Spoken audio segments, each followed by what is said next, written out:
I know what you're thinking. How did all of this happen? Well, that is a very long story.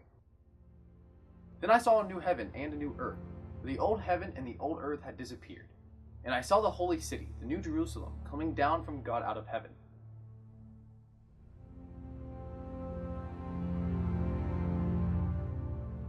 Welcome back to the Marvel Movie Marathon. I cannot believe that we are finally here, the last week before Avengers Infinity War. Thank you to anyone who has watched these videos. It has been so much fun to cover the Marvel Cinematic Universe with you, and I hope that you've enjoyed it.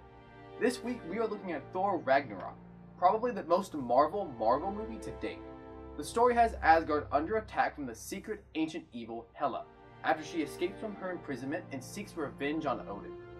Hela's dark past reveals an even darker truth about Asgard and Odin, forcing Thor to rethink his kingdom's true identity. Thor has always protected Asgard from destructive forces and, in this film, tries desperately to avoid Ragnarok, the Norse mythology's end of the world.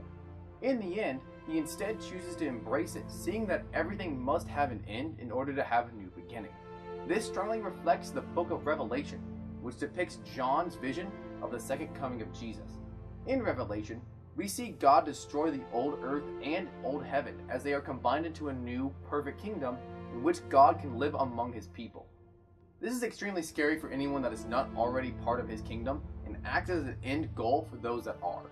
But whereas the Old Testament had Israel as God's chosen people, Jesus' sacrifice made it possible for anyone to join the kingdom as long as they accept him in their heart and are baptized.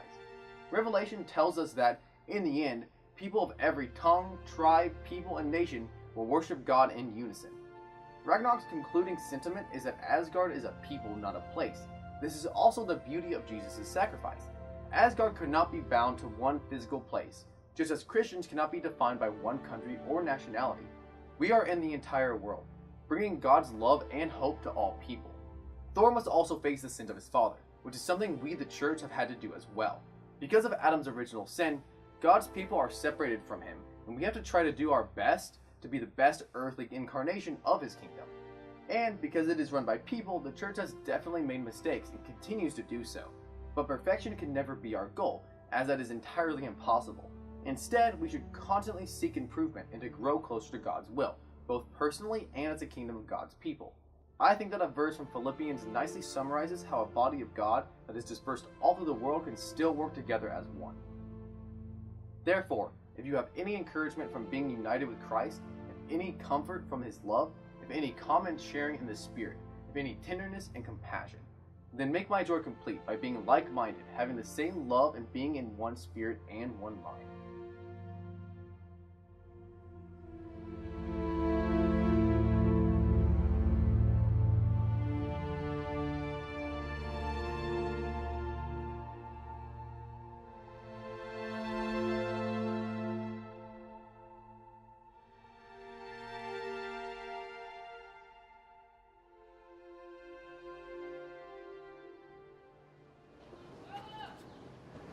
Do you think it's a good idea for them to make another Avengers movie? Absolutely. You know, they haven't made a bad one yet. All have been so enjoyable, and it's always fun to see those characters back together. Let me rephrase that. Do you think it's a good idea for them to have to incorporate every single character they have into a story that's going to have to be split into at least 2 films? You know, probably not, but, you know, Marvel is good, and I'm sure that everything will turn out just fine.